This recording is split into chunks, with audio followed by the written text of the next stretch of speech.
Good afternoon. I'm Dr. Shweta Goswami, Associate Director, Department of Infertility and IVF at Cloud9 Hospital, Noida.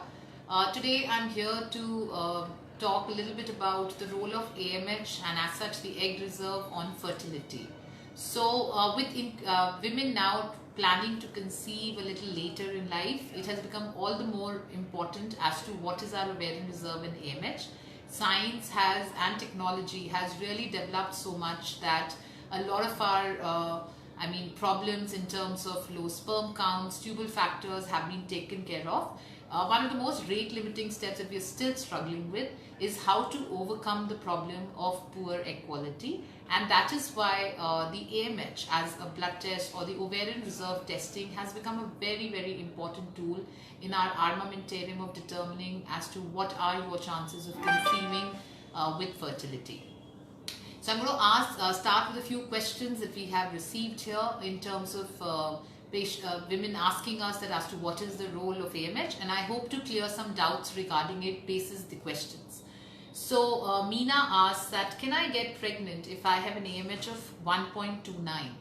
Now it's a good question. What I would want to first of all explain is what is AMH or what is anti-Mullerian hormone. Now anti-Mullerian hormone is a hormone that is secreted by the follicles of the ovary in response to how are the hormones and what is the egg level of status in the ovaries. So therefore the optimal range of AMH or the anti-Mullerian hormone that we talk about for a female is between 2 to 3.5 nanogram per ml. The extremes of both ranges are not good. So if the AMH starts to go low, it's basically a function of how many follicles are there in the ovary, because each follicle will be producing some amount of anti-Mullerian hormone. And therefore, if we have low number of follicles, then the AMH tends to be low, and vice versa. If the AMH is very high, it tells that there are lots of small, what we call preantral follicles in the ovary that are contributing to a high AMH. So our optimal AMH is between 2 to 3.5 nanogram per ml. Once it starts to go down less than 2 nanogram per ml, it's a sign that a little bit of decreased ovarian reserve has started in the ovary. If it is higher than 4.5, it is usually denoting a hormonal imbalance known as polycystic ovaries. The problem of both the extremes are different. The reason of infertility in both of them are different, and that is why we have to tackle them differently. The management also is different. So if the question is that, can I get pregnant if I have an AMH of 1.29? Yes. Very importantly, there is no AMH level where we can say that at beyond this AMH level, you just cannot conceive. So yes, the AMH is lower. Like I said, the 2 is our lower threshold. So the minute it is less than 2, yes, it is a little concerning for us because it tells us that the egg reserve is going down. So as we understand, when a girl is born, there are a finite number of eggs in our ovaries. They remain kind of constant till our late 20s or early 30s, and then the fall begins. So this 1.29 AMH is telling us that there is a fall that's happening. Once we are left with even a fewer number of follicles, that's when less than 1000 follicles in the ovary is when we say that it's about menopause that we are entering into. So till we actually hit the very extreme of kind of undetectable AMH, or a test called the FSH, the follicle stimulating hormone, where it starts to rise, till then we say that yes, we're into the entity of decreased ovarian reserve and not at a place where we've gone into ovarian failure. So the AMH of 1.29 tells us that our AMH is on the lower side, but it is not necessarily very low. And therefore, another important concept we need to understand here to understand the role of AMH is what we call monthly fecundity. That is, what is your chance of conceiving naturally, all parameters being taken into consideration. So any normal husband and wife, completely normal, young age also, has a monthly fecundity of 20 to 25%, which means as a couple we have about at best a 1 in 4 or 1 in 5 chance.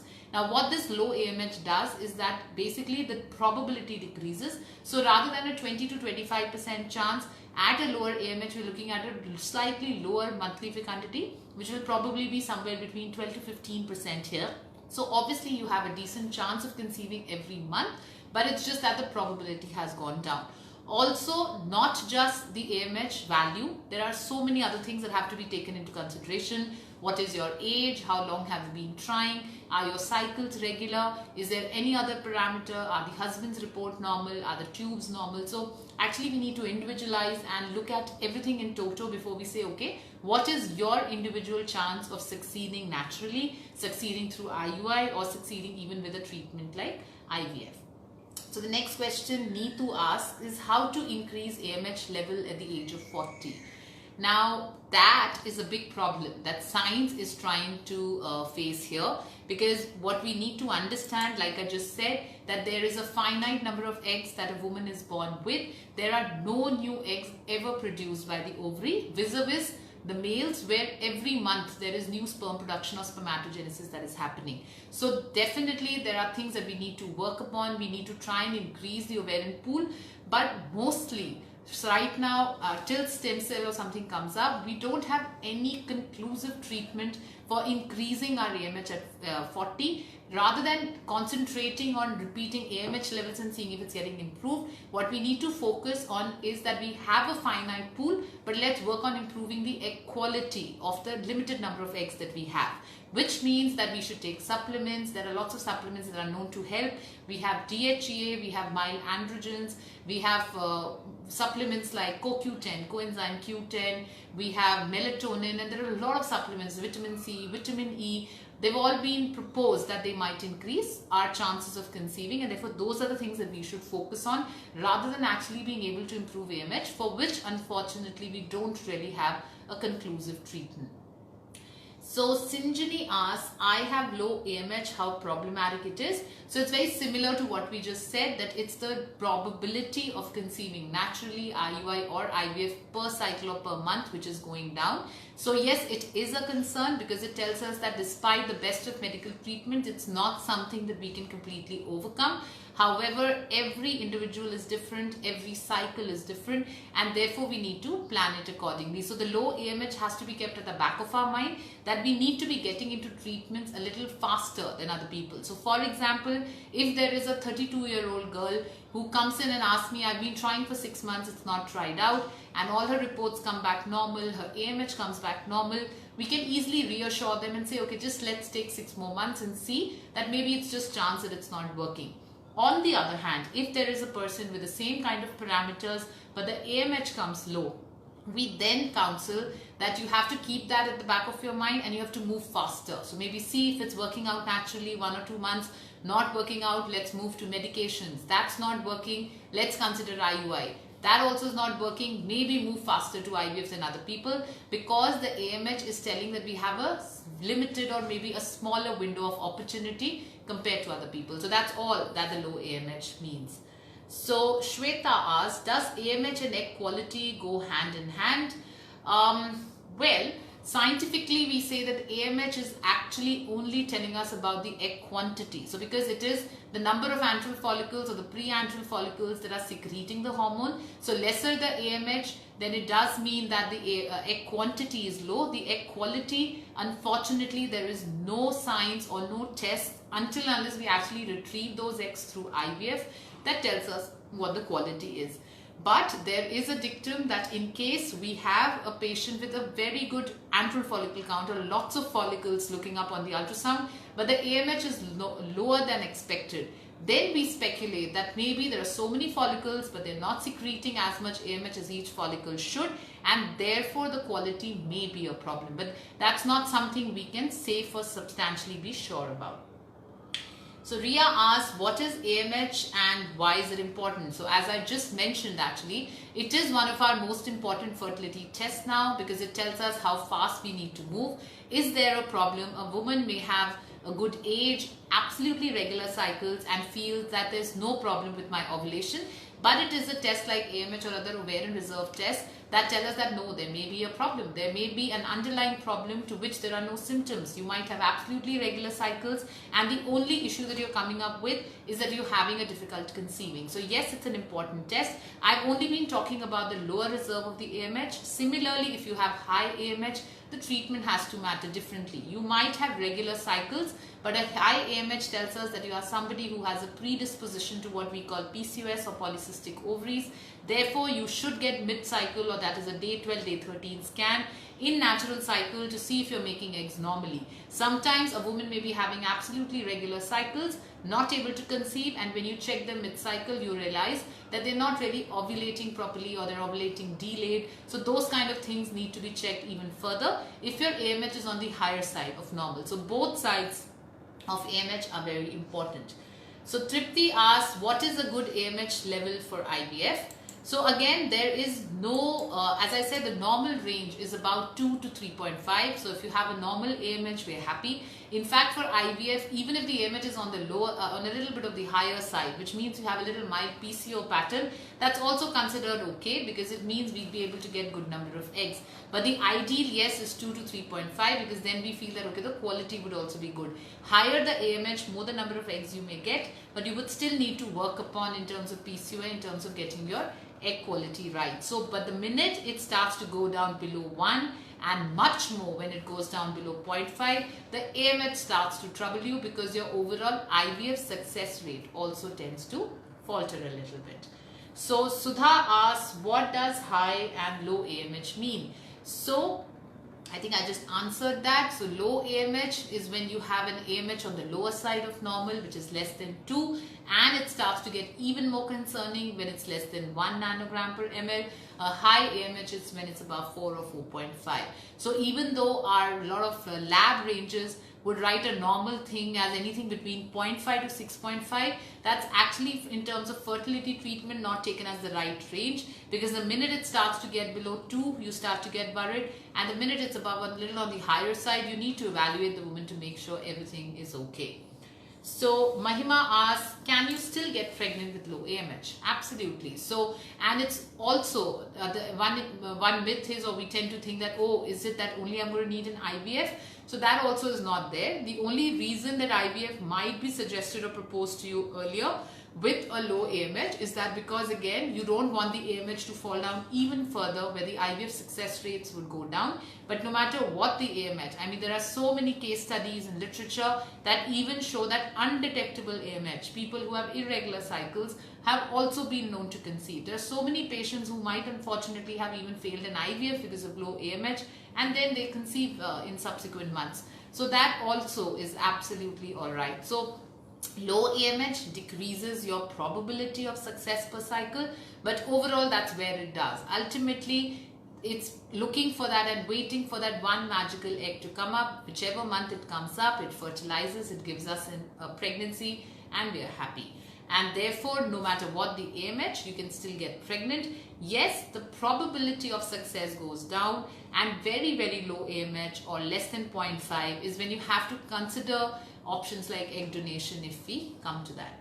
So Shreya asks, I am 25 and my AMH is low, can it be improved? So again, Shreya, we need to understand you're very young, and if the AMH has come low, then it is to be taken into account and try to understand why is it so low. So I would be interested in knowing, are your cycles regular? Also, AMH alone is not the only parameter. You need to take into account other ovarian reserve tests. So what is your FSH on day 2, day 3? On your ultrasound, what is your antral follicle count? So AMH at the end of the day is a blood test, and lots of labs can erroneously get it wrong. So if we feel that all your ovarian reserve parameters are showing us AMH on the lower side, then yes, unfortunately we don't, again, as I said, have great science to improve it, but we must start working upon it, look at our lifestyles, look at taking more antioxidants and multivitamins and minerals to improve it. However, if the other parameters look okay and AMH is the only lower thing, I would say work upon your supplements and lifestyles for 2 to 3 months and repeat the AMH, and from a different lab and from a good reliable lab, and the AMH might come back okay. So the AMH by itself is just a blood test. Let's not just get wavered by it, but yes, it's an important thing to keep in mind. So Radhika says, when and how can we check AMH levels? Okay, so that's a good question. So Radhika, anybody, I would say, who's even in the preconception stage or even before the preconception stage, suppose so many of us women are now contemplating postponing pregnancy because of our careers, because of the lack of a good male partner. but it is a good test to do. It can be done any day. It doesn't matter which day of the cycle, preferably post menstrual cycle, but any time actually in the cycle. It'll give you an idea as to how things look.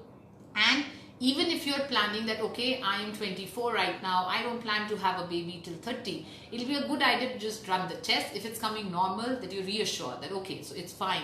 But if it comes on the lower side, that's when you need to plan out things. There are even treatment options like egg freezing that are available nowadays, that before our AMH starts to dwindle, before our ovarian reserve starts to go down, how can we protect and preserve our fertility? So that's the next important thing.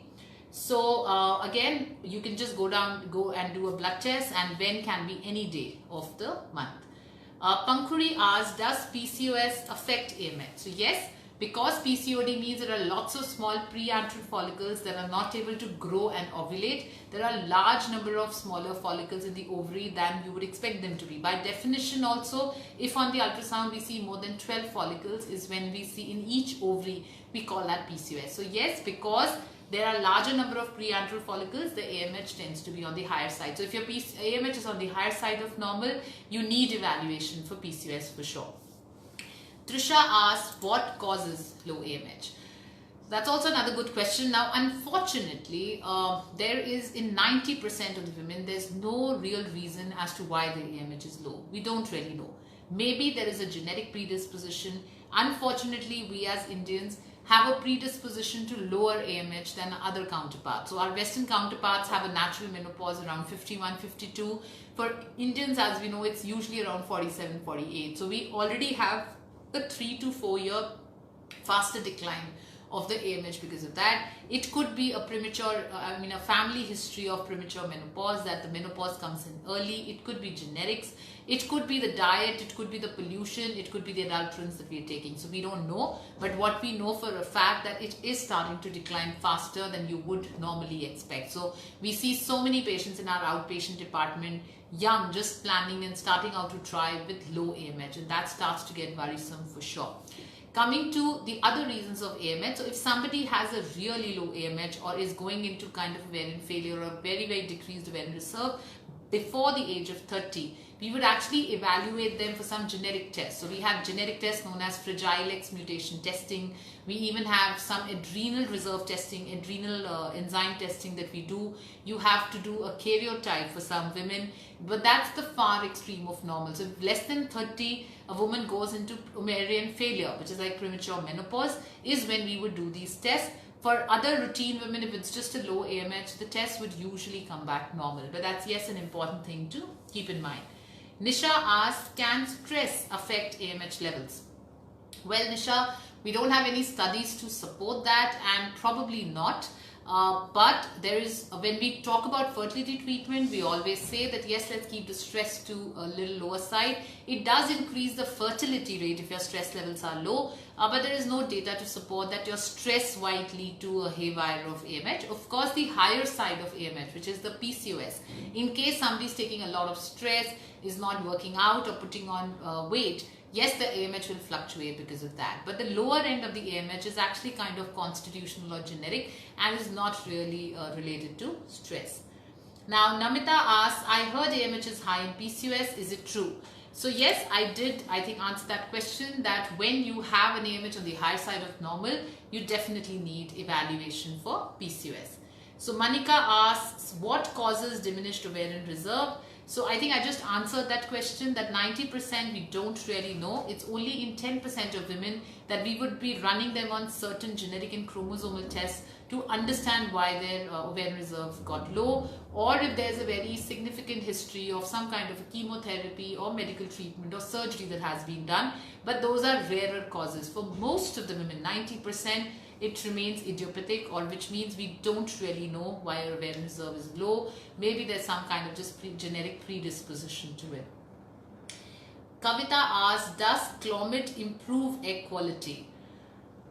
So no. So Clomid is actually a medication which is for induction of ovulation, which means if you have PCOS or some other kind of ovulation disorder, because of which the eggs are not forming every day, every month regularly, that's when Clomid is given to push the ovary out of those follicles to make one big follicle which will ovulate. So, but it really doesn't have much to do with egg quality. Neither Clomid nor Letrozole are known to actually increase your risk of miscarriage or birth defects. So no, they don't really have an effect on egg quality. Whether or not they actually help with low AMH is a different issue altogether. So Kritika asks, does AMH change every month?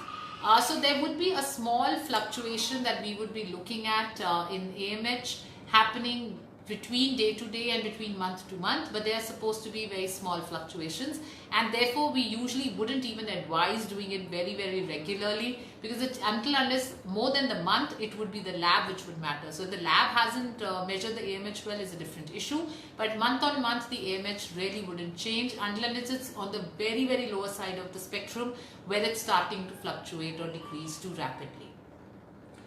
So Neeti asked, time to get pregnant since 1 year, when should I take AMH test? So as I said, because we've seen so much of decreased ovarian reserve coming in commonly, it would be one of the most common tests that I would give to somebody, definitely if they are beyond 30. Less than 30 years of age, we can actually look at the ultrasound. If the antral follicle count, or what we call the AFC, looks okay, we could let the test be for another 6 months. But if on ultrasound or the history, anything suggests that the ovarian reserve might be on the lower side, it's just a simple blood test, it should be ordered. As I said, even before you start trying, or even if you're planning to postpone your pregnancy, doing an AMH is an extremely important test to do. So I would run it at a baseline for especially anybody who's beyond 30 years of age. So Vidisha asks, can AMH tests be wrong? So yes, it's important as to which assay the lab is using and which lab that we're doing. So if it's not an accredited lab, yes, the AMH value might fluctuate because not everybody can measure it correctly. But an AMH done from a good, decent lab with standard parameters, the AMH is usually quite a reliable test.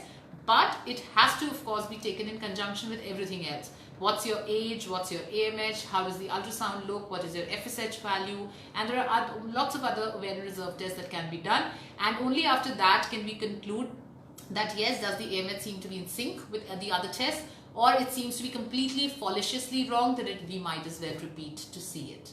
So Kuhu asks, what happens if AMH level is high? So AMH level high, as I said, is suggestive of higher little predisposition to PCOS. So we need to work on two things there. One, we need to work on our egg quality. We need to work on taking supplements to improve that. Plus, we need to work on lifestyle modifications, which is weight loss, especially if you have a higher BMI, and exercise, which is very important. Second, if there is no other problem that we see when you're trying to conceive and the AMH is on the higher side, as I said, we would be interested in monitoring you and evaluating you that whether the ovulation is happening okay. If the ovulation is happening bang on time, everything else seems okay, just a high AMH value should not be a big concern. But it would be a wake-up call that yes, let's start getting exercise into our regime for sure, because we have what we call the PCO tendency. But the AMH alone is not a parameter to be worried about too much as far as the PCOS is concerned. So Shraddha asks, does vitamin D increase AMH? So yes, we have studies now that say that the vitamin D deficiency is responsible for poorer oocyte quality that we see in IVF. Like that's the only time you actually see the egg quality, and therefore if the vitamin D is deficient and we supplement it, there are studies to show that yes, the overall egg quality improves and the pregnancy rates improves. Does it actually correlate with increasing AMH? There are very few studies to report the data. So as far as vitamin D is concerned, it's a speculation currently that the vitamin D replacement in case of deficiency is improving, is going to improve, but we need much more studies to actually substantiate that claim. So Ipsita says, does high AMH cause infertility? So yes, the higher side of AMH, so anything beyond 6 would definitely be looking at PCOS. So as I said, alone AMH does not mean anything, but yes, if there is a high AMH, you need further evaluation.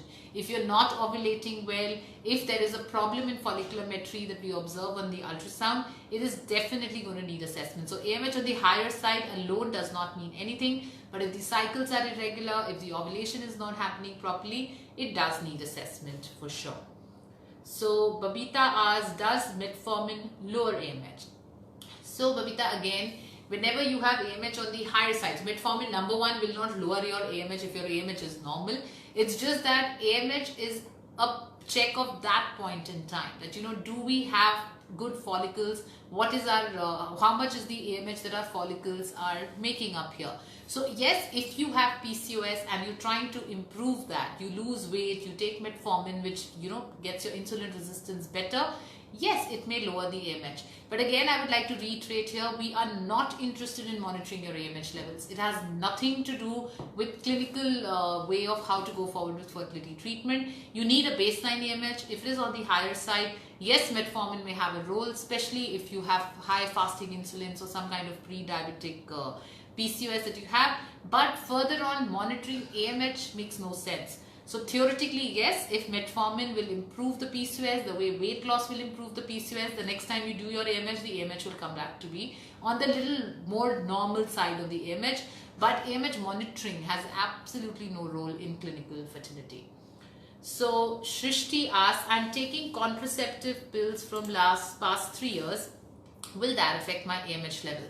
Again, I'd like to reiterate here, these are not conditions where we would monitor your AMH. So because theoretically AMH is because of the follicles and preantral follicles that you have, and oral contraceptive pills are suppressing the ovulation, they can lead to a little less number of follicles being recruited, and therefore your AMH might come back low. So, but those are not situations where AMH has to be monitored. Taking contraceptive pills is very safe because you're not getting ovulation happening. So your reserve is going to be the same as it was. The decline will be the same as it was. But the oral contraceptive pills are not going to be responsible for any kind of lowering your AMH or you going into decreased ovarian reserve. So there's no data to tell us that. So Ashwini asks, which is more important, AMH or FSH? So that's another important question. Now, again, when we're talking about decreased ovarian reserve, that the number of follicles that we have in the ovary are coming down, there will be the first stage where there are no symptoms. This woman has absolutely regular cycles. She just comes in for a check. We do their FSH and AMH. FSH importantly has to be done on the second, third day of the cycle, otherwise it has no meaning. So if the FSH and AMH have been done, the AMH comes back on the lower side of normal, but the FSH remains normal, because that is a test that will come back starting to get abnormal much later on. So your FSH and AMH coming normal, great. The second level of decreased ovarian reserve is that the FSH remains normal, or maybe the higher side of normal. It might be between 8 to 10, but the AMH has started to decline and the woman has absolutely regular cycles. The next stage is that the cycles might start to get shorter. Instead of 30-day, you might start having a 25-26-day cycle. And importantly, the FSH now starts to rise a little bit and the AMH is going down further. The last end of the spectrum is when the FSH starts to rise. So it rises above 10 to 11 and the AMH is still on the lower side and it's getting even lower. So answering your question, which is more important, AMH and FSH, they both have their important roles to play. But the AMH is the first test that will catch a decreasing ovarian reserve by the time the FSH is still normal. But the minute the FSH starts to rise, it starts to get even more worrisome because it tells us you're at the later stage of decreased ovarian reserve. So each test has its own relevance. But to answer your question, initial part of decreasing ovarian reserve, AMH is the most sensitive parameter. FSH might be fallaciously appear completely normal to us when AMH is the only test that will come back on the lower side. So Monica asks, what does anti-Müllerian hormone do? So Monica, the anti-Müllerian hormone is just a normal hormone. There are so many hormones that are circulating in our body. It is just that over a period of time with research, we have understood that these tests correlate with fertility and these do not. So the anti-Müllerian hormone is actually required in male fetuses at the intrauterine time to prevent the female genital system from developing. So that has nothing to do with what we are discussing right now. Overall, the AMH has little role to play, but it's an important hormone for us to measure that, okay, this is a test that is going to depict us as to what is the woman's fertility currently and what is her ovarian reserve currently. So Sheena asks, what foods increase anti-Müllerian hormones? So that's good. So we have to focus on taking more antioxidant rich food. So we have to take things like walnuts, almonds, flax seeds. We have green vegetables. We have pomegranate. We have tomatoes. They're all antioxidant rich foods. We can take that to help improve our anti-Müllerian hormone. Ritu asks, can AMH test be done during periods? Yes, Ritu, it's actually one of the best times to do it. So second, third day is the best time to do an AMH. But unlike the FSH, which has relevance only on the second, third day, the AMH can be done actually any time of the cycle, because our studies have shown us that there's very little fluctuation throughout the month, and therefore it can definitely be done at that time. So Reena says, how can I check my egg count? Well, you need to get an ultrasound done, and there's an entity known as antral follicle counter, that's the AFC, where the radiologist or your doctor would measure how many follicles can we see in the ovary, that in conjunction with AMH. So the AMH and the AFC together give us a decent idea of what we think your ovarian reserve is like. Preeti asks, how many eggs does a woman lose during her period? Right. So we have a finite pool. Out of that pool, there will be a proportion of eggs. So it's actually typically around 8 to 10 follicles that will start to grow every month. And no matter what you do, whether you take medications, you don't take medications, there's actually only one follicle that will continue to grow. The other 8 to 10 undergo atresia. And therefore, every month on month, these follicles are going to go down, and that's how the ovarian pool goes down. So Radha says, I get my periods every 15 days. Will that affect my egg count? So Radha, it's actually the other way around. So it's not that every 15 days, if you get your periods, your follicles are going to go down rapidly. It's not like that. So for everybody, you have a menstrual cycle. A regular menstrual cycle will mean there'll be a phase of period, then there'll be a proliferative phase where the egg develops. Then if there is no pregnancy, there is a luteal phase where the hormones go down, and then there is a period. So for anybody having regular cycles, it's usually a 28 to 32 day cycle that this is supposed to repeat. Now, if you get your cycles every 15 days, it does not mean your pool is going down faster. Rather, if you're having what we call polymenorrhea cycles every 15 days, you actually require a whole hormonal assessment to understand why that's happening.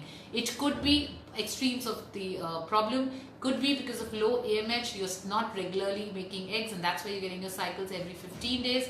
On the other hand, it could be the other spectrum where you have PCOS, and because of hormonal imbalance, you're getting your cycles every 15 days. But that has nothing to do with the ovarian reserve pool, but it's a sign of hormonal imbalance which needs to be evaluated.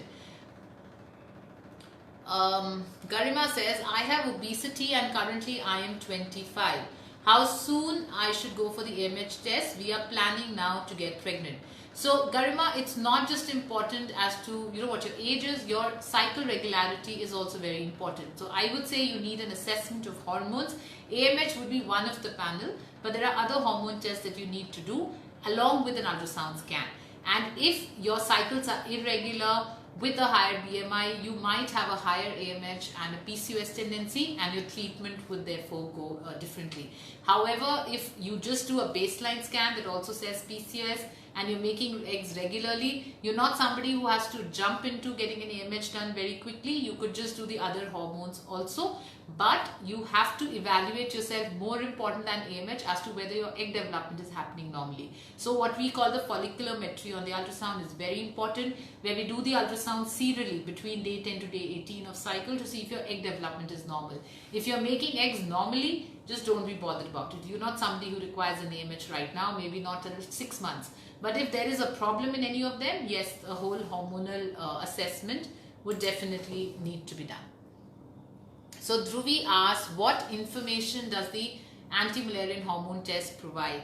So basically the ovarian reserve. So the anti-Mullerian hormone test tells us that whether we have, how does our ovarian functions look in terms of fertility. And kind of the AMH is only relevant in terms of fertility because otherwise we don't really do the test. So if it's on the lower side of normal, yes, we need to work upon faster. Our egg reserve is going down, age is catching up, and we need to get pregnant quickly. If the AMH is on the higher side, then we have a PCOS tendency and we need to work upon that big time. So Anjali asks, does the AMH tell me anything about my chances to get pregnant right now? So as I said, it's just a monthly probability. So the best of probabilities is about 25%. If your AMH is on the lower or the higher side of spectrum, your overall chance or probability is going down. But for a particular person, it's going to be either 0 or 100. so it means nothing. So an AMH in isolation means nothing. It's just that we have to be careful about it. It's an important test to do to make sure you're not losing out time. See, what happens a lot of times is you start to try plan at 30, 31 and you just keep seeing, okay, whether it's happening or not. You're just getting into basic treatments. But that's where the AMH test is very, very important, because it tells us, okay, how fast should I, rapidly should I move? There'll be patients who have unexplained infertility, absolutely no reason. That's where the AMH is a very important differentiating factor. If the AMH is normal, it's all right. We can give it some time and see. If the AMH is on the lower side, you have to start to hurry up. You even have to consider options like IVF if things do not work out quickly. And that's where AMH, that's all. So it just is a guiding force for us. How quickly should we get into fertility treatment? What are my probability chances every month? That's all that the AMH tells us. So Kanika asks, I'm planning a second baby at the age of 33 and during my first baby my AMH was low.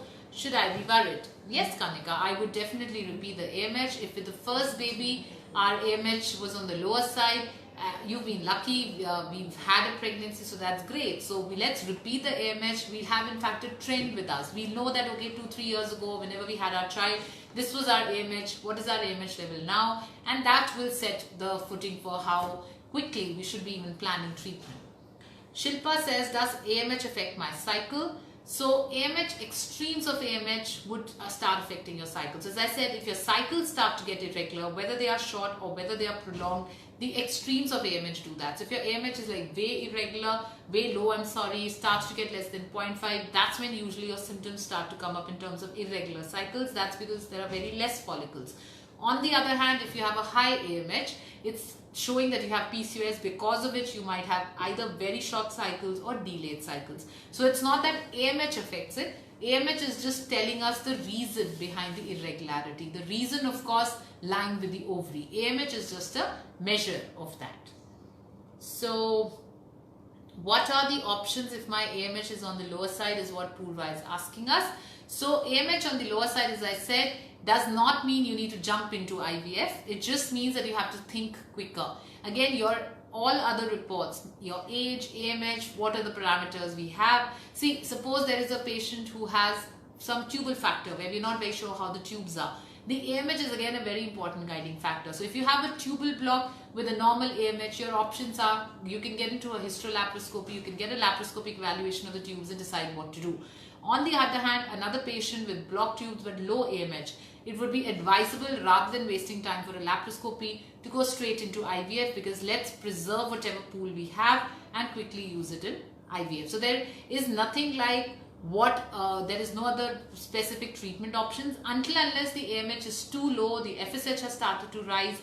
That's when egg donation, etc. has to be considered. But AMH on the lower side simply means let's do treatment quicker. Let's first try with medications, not working. Let's move to IUI, not working. Let's move to IVF without wasting time is the important dictum. We don't want you coming back after 1 or 2 years and saying, oh, I tried, it did not happen. Now I've come reconciled to IVF. Unfortunately, by that time the AMH has gone down even further, your percentage chance of success at IVF has also gone down. So time is of big essence when your AMH is low, and there is no definite to do treatment or that only IVF will work, nothing like that. But if smaller treatments are not working, we should not waste time is the basic dictum of low AMH, nothing else. So Aditi asked, when is the best time in the cycle to test AMH levels? A best time would be post-menstrual, which is day 2 to day 5 of cycle. However, if you don't want to wait that long or there are some other tests that you're doing, the AMH can actually be done any day of the month. But the most preferred is post-menstrual.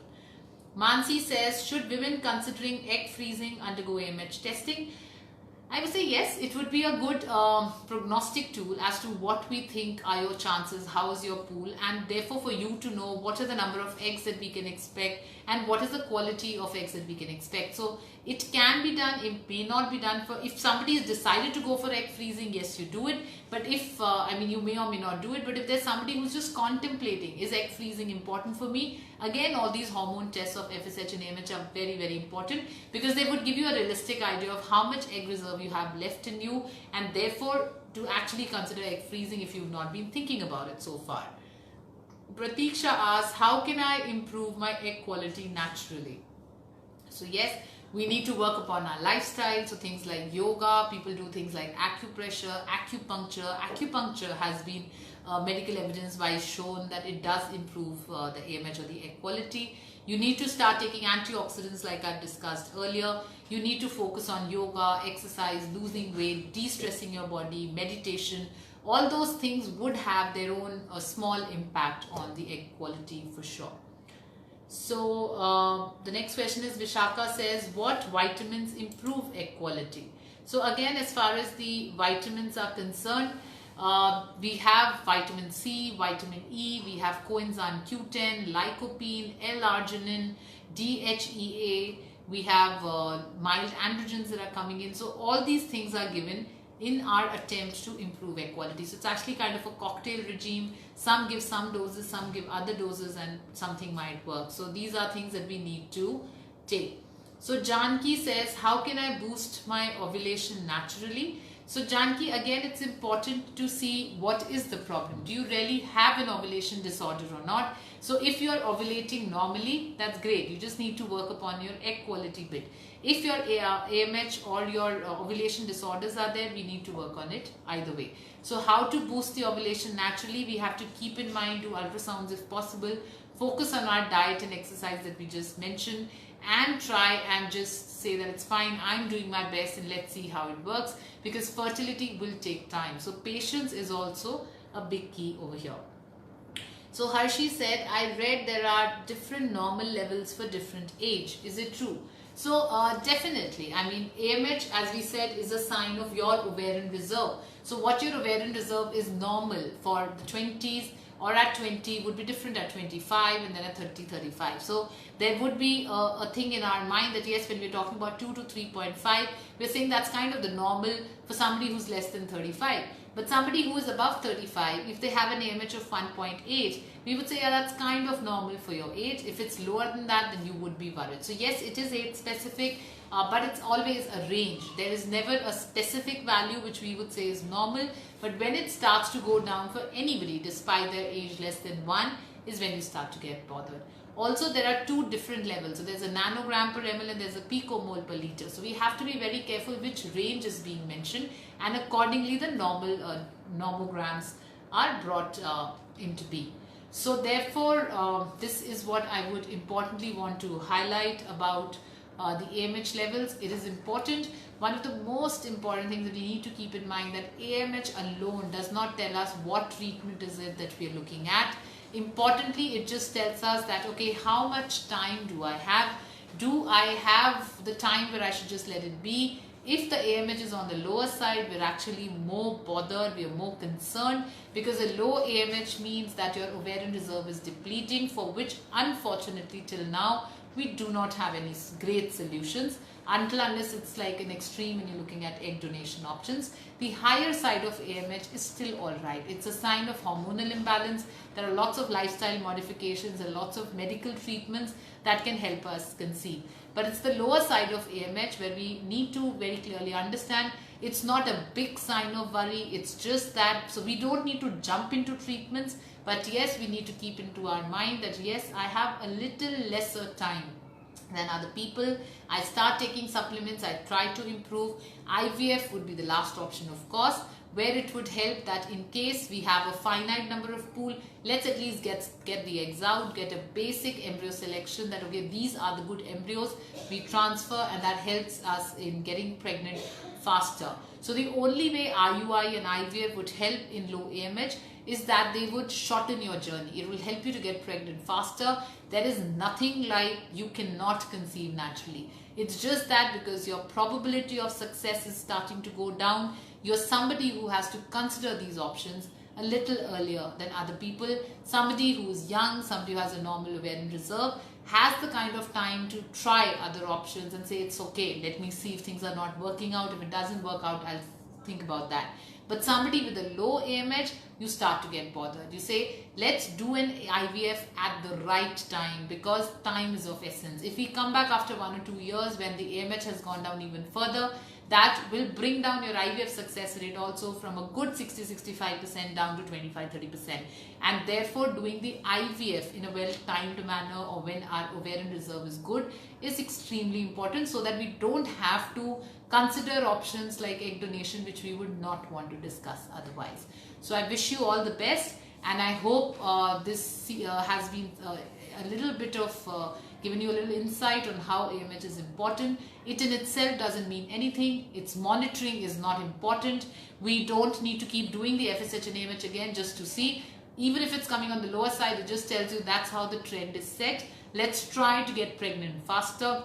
Somebody who does a preconceptional report and has a low AMH is somebody who should say, okay, let me see if my career can take a back seat and try and get pregnant quickly. And if yes, natural conception is not happening, then somebody with a lower AMH is somebody who needs to start getting into active medical treatment faster and quicker, because that is of essence. We get a lot of patients coming back who repent the fact that they did not understand the importance of AMH, and I'm just trying to hope that by this kind of an outreach, more women understand the importance of AMH for their fertility and therefore take treatments and their decisions accordingly. I wish you all the best, and I hope this has been helpful. Thank you very much.